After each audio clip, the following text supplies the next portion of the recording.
Budowanie zamku, rekrutacja armii i walka na kartach? Sprawdźcie razem z nami, jak prezentuje się w praktyce karcianka Heroes 3. Dzisiaj bierzemy na warsztat prototyp gry karcianej w świecie Might and Magic. To nie jest wielka planszówka, ale szybka, konkretna, strategiczna gra karciana, która ma szansę przenieść walkę turową i budowanie deku na wyższy poziom. Zostańcie do końca, by dowiedzieć się, jak w ogóle dostać tę grę w swoje łapki, a my w międzyczasie przyjrzymy się jej graficznie oraz czy jest grywalna, bo jak wiadomo, Heroeski grywalnością królują. Zaczynamy. Nie mogłam się doczekać, od kiedy przyszło to pudełko do mnie, żeby je rozpakować i pokazać Wam, co się w nim kryje, bo moi drodzy, przygotowaliśmy już ten materiał już jakiś kawał czasu. No to cóż, bez mojego zbędnego gadania otwieramy, moi drodzy. Dobra, co my tu mamy? Mamy zabezpieczenie. Bardzo fajnie, że Archon Studio pomyślało o tym, żeby dobrze zabezpieczyć paczkę, bo czasami się zdarza, że paczka przyjeżdża do nas obita, jakby ktoś rzucał jabłkami o ścianę, a tego byśmy nie chcieli. Ale nie, tutaj wszystko jest git. Jeszcze Nimbus przyszedł towarzyszyć. Chcę zobaczyć Nimbusa, może wejdzie, może nie. Nie, dobra, nie chcę wejść. Wygląda to jak mata. Specjalnie jak myśmy to wstępnie otwierali, nie ruszaliśmy nic, tak jakby poza tym, żeby sprawdzić, że wszystko jest. Nie ruszaliśmy nic konkretnie. Dobra. Mamy tutaj matę. Wezmę teraz moje magiczne nożyczki, moi drodzy.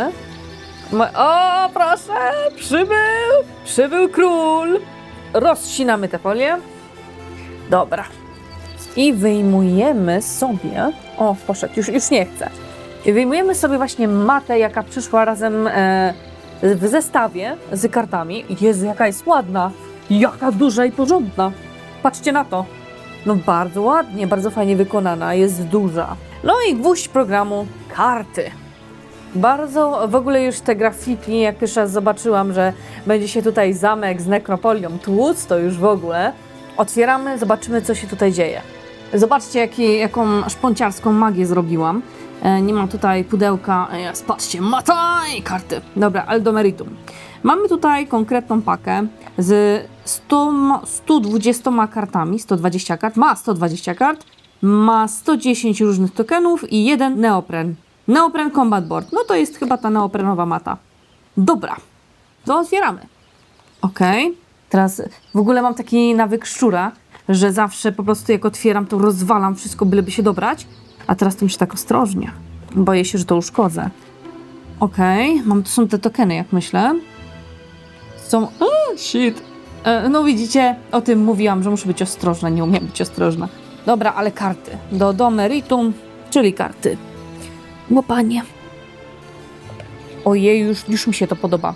Ja w ogóle uwielbiam Magic the Gathering i już mam takie vibe'y. Zobaczcie, jak to wygląda. Jeszcze taki foil, widzicie to? Zarąbiście to wygląda. Bardzo mi się podoba taka oszczędność, jest może inaczej, taki... minimalizm fantazy, czyli mamy ten fajny efekt, ale nie ma tego natłoku, takiego barokowego natłoku. A tu już doszliśmy do innych kart. O, proszę, mamy tu jakieś karty taktyki.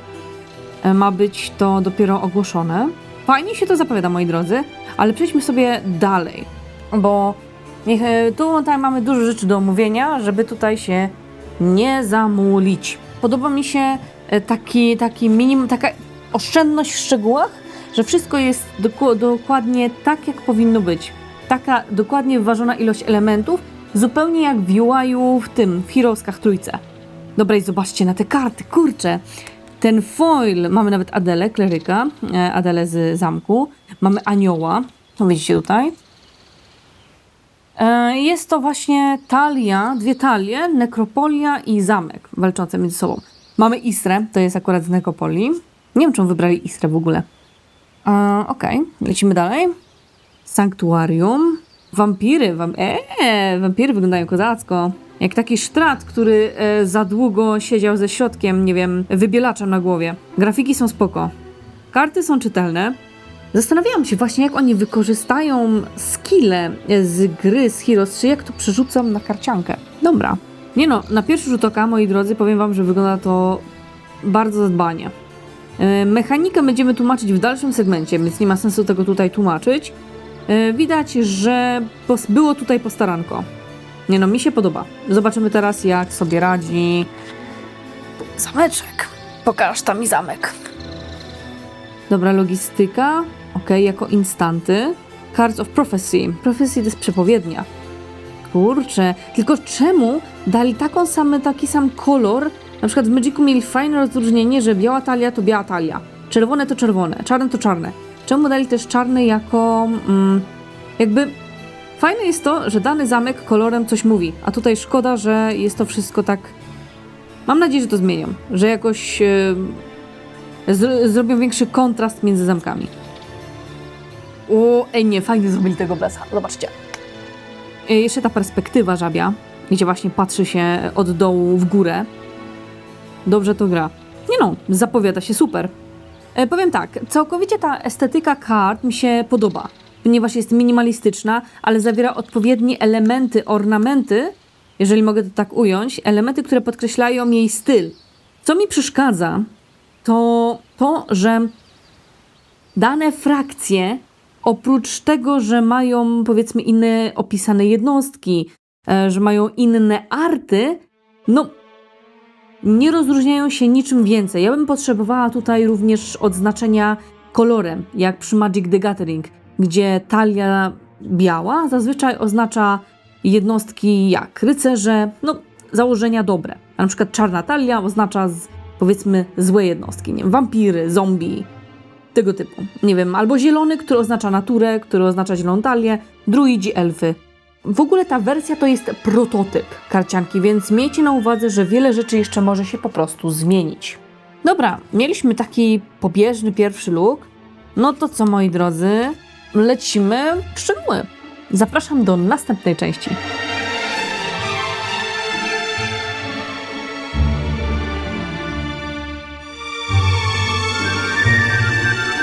Jeśli zaciekawiliśmy Was tą karcianką, to dobrze trafiliście, bo Archon Studio niedawno wystartował z Pledge Managerem i w sumie to macie gwarancję zakończonej sukcesem zbiórki i możecie dokupić sobie jakieś dodatkowe fanty, jak mata ulubionej frakcji czy artbooka. A jeśli ominęła Was główna kampania, to nadal możecie ją wesprzeć przez Pledge Managera. Link będzie w opisie. Wygląd tego, co dostaliśmy w prototypie, na pewno ulegnie zmianie, co zresztą mówili sami twórcy w swoich aktualizacjach. Więc gracze mogą raczej być pewni, że karty będą jeszcze piękniejsze. Kości widoczne z tyłu opakowania nie będą dostępne w ostatecznej wersji. Twórcy zdecydowali się na usunięcie tego elementu losowego, a same karty będą foliowane. Design kart jest jednym z najważniejszych elementów w tego typu grach. Człowiek już przy pierwszym spojrzeniu ma wiedzieć, z czym ma do czynienia, jaką funkcję pełni dana karta, co robi dana jednostka. Musi wszystko być czytelne, ma dostarczyć konkretne informacje, konkretne wiadomości, żeby człowiek nie był pogubiony w tym, na co patrzy. I chciałam też dać moje wyrazy uznania, bo w tej dobie wszechobecnego AI slopu, gdzie widzimy go praktycznie wszędzie, tutaj postawiono na konkretne artystyczne rzemiosło, co mi się mega podoba. Więc ogromne brawa dla ekipy, dla grafików, którzy zrobili te ilustracje. Świetna robota. Good. Podoba mi się właśnie, w jaki sposób zostały zaznaczone elementy, w jaki sposób zostały zrobione ikony, bo są czytelne i czy ktoś jest nowy, jeżeli chodzi o grę uniwersum Might and Magic, czy ktoś jest weteranem, to od razu zrozumie, patrząc na symbole, co z czym się je. Fantastycznie zostały wykonane tutaj ilustracje. Nie ma tutaj żadnego takiego pójścia na skróty. Jeżeli chodzi o estetykę, jest to bardzo czyste i to jest sama przyjemność patrzeć na to, bo przez te właśnie połyskujące ramki, przez te wzory, bo nawet jak mamy, to nie jest taka czysta czerni, mamy tutaj taki lekki szum, troszeczkę jak w marmurze, co mi się bardzo podoba. Mamy istotnie właśnie rozstawione te informacje, jak wcześniej mówiłam o tej hierarchii. Co mi się bardzo podoba, że nie ma zalewu tekstem. Nie muszę czytać epopei, tylko wszystko jest czytelnie pokazane. Są zastosowane odpowiednie ikony. Czego mi właśnie w sumie brakuje, że mogło być to mimo wszystko bardziej kolorowe. Jak widzieliśmy te wersje, nie ten co mamy, nie ten prototyp, tylko te wersje z GameFunda, to tam rzeczywiście było to niektóre frakcje, właśnie te frakcje, które zostały pokazane, no bardziej się odznaczały i mam nadzieję, że jeżeli będą jakieś zmiany w kontekście wizualnym, to może coś pójść w tym kierunku. No ale zobaczymy. Jak na razie mi się bardzo podoba pod kątem wizualnym. Jeżeli chodzi o portrety samej Isry czy Adeli, to widać, że tutaj twórcy odrobili robotę i cóż, mam dobre wrażenia. Jedynie do czego mogę się doczepić, to, że można bardziej by rozróżnić kolorem te frakcje. Jeśli chodzi o kwestię porównania do oryginalnej gry, to są różnice w jednostkach, ale mimo tego są wiernie oddane. Najwięcej zmian jest chyba w kościanym smoku, który dostał mięso i poroże, przez co wygląda bardziej przerażająco od oryginału, co zdecydowanie wychodzi na plus. Wygląda jak taki leszy, tylko jeszcze bardziej przerażający. No i jeszcze te fiolety robią robotę. W kwestii zaklęć czy umiejętności ciężko jest czasem rozrysować je konkretnie w innym growym medium, ale Archon Studio podołało. W zaklęciach można zobaczyć przemycone elementy z gry, co jest miłe dla oka. Jak patrzymy na art Doblesa, to bardziej przypomina nam to art z Might and Magic 8. We see what you did here. Zaś jeśli chodzi o artefakty, mamy Księgę Wody, Hełm Chaosu, karty Tarota oraz amulet Grabarza. Portrety bohaterów, a w tym przypadku bohaterek, Adeli i Isry, są pięknie zrobione. Uwzględniono praktycznie większość szczegółów, jak witraż na tle portretu Adeli, czy pęknięcie na twarzy Isry.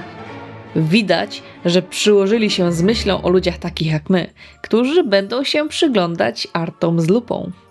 Jeżeli chodzi o obiekty i lokacje, to wieża łucznicza jest łagodniej i subtelniej zrobiona, nie jest tak surowa i kanciasta jak w oryginale. Wagonik jest, ale w przeciwieństwie do pustego z gry, ten zawiera zasoby. Fajnie widać na nim kryształy, klejnoty, kamień, drewno, a i w kociołku pewnie jest nieco rtęci. Brakuje tylko jednego zasobu. Trochę siara, bo nie ma siarki. Sanktuarium ładnie trzyma klasztorną bryłę, górując nad jeziorem. W kaplicy magicznego symbolu nawet nie wiedzieliśmy, jak bardzo spodobają nam się świecące runy. Wygląda to naprawdę zjawiskowo. Świątynia nieco zmieniła wydźwięk z typowo greckiej przez zakończenie dachów, ale to wcale nie odbiera jej uroku. Fontanna młodości wygląda bardzo klimatycznie, a dzięki soczystym kolorkom czuć taki spokojny, leśny, mistyczny vibe. Aż ma się ochotę przysiąść na chwilę i odpocząć. Wszystkie arty na kartach zostały naprawdę porządnie zrobione. Szerzej na temat zaklęć, działania obiektów, reakcji i innych rzeczy opowiemy w segmencie dotyczącym mechaniki. Moi drodzy, a jeśli macie jakieś pytania dodatkowe, to zapraszam Was jutro na godzinę 18 na live Q&A, gdzie będziecie mogli swobodnie zadać swoje pytania. Widzimy się, do zobaczenia. A teraz przechodzimy już do konkretnego mięska. Karcianka Heroesów to gra formatu ECG.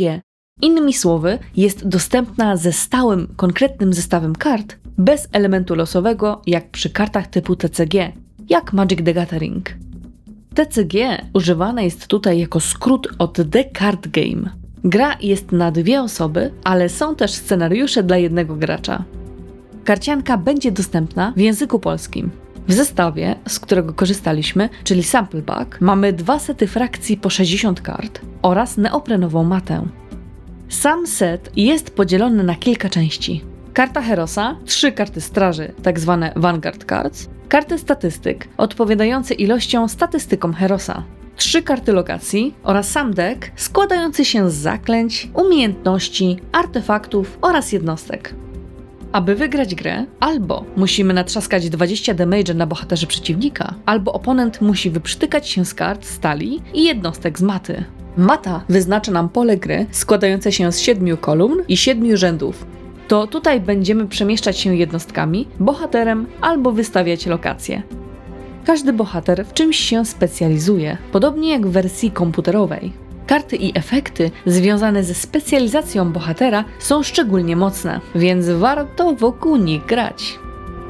Bohater ma swoją specjalną zdolność oraz może poruszyć się o 3 pola w osi kolumny bądź rzędu, czyli nigdy po skosie.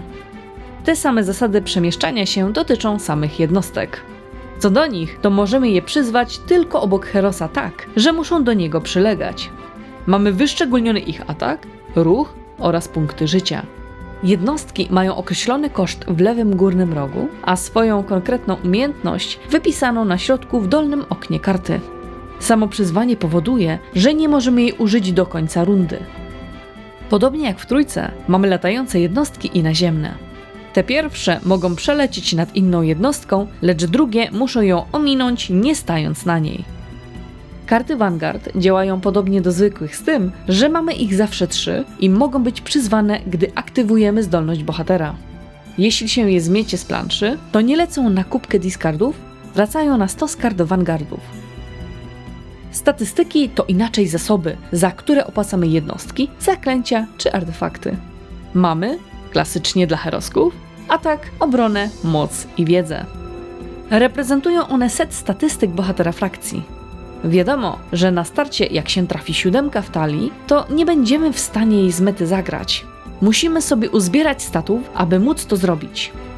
Można je zyskać poprzez położenie dowolnej karty z ręki raz na rundę do kubki danego zasobu.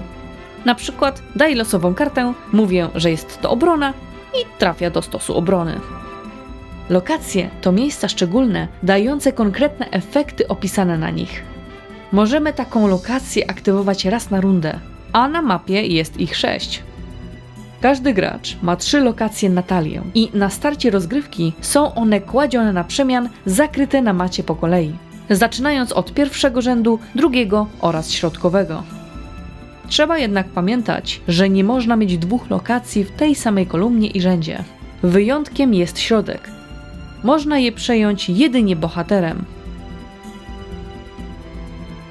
Mechanizm rozgrywki jest całkiem klasyczny dla karcianek. Najpierw wybieramy gracza, w sumie dowolną metodą. Może to być rzut kością, czy przez szybkie kamień, papier, nożyce. Rozgrywamy kartę bohatera na środku najbliższego nam rzędu maty. Układamy talię, potem karty statystyk. Następnie układamy osobno karty Vanguardów i kładziemy na macie karty lokacji. Mieszamy deck, dobieramy do 7 kart z możliwością mulligana, tylko bez utraty kart. Ciekawe jest to, że możemy wymieniać wybrane karty, a nie całość, co jest całkiem fajnym rozwiązaniem. Jak już wszystko mamy zrobione, to rozpoczynamy grę.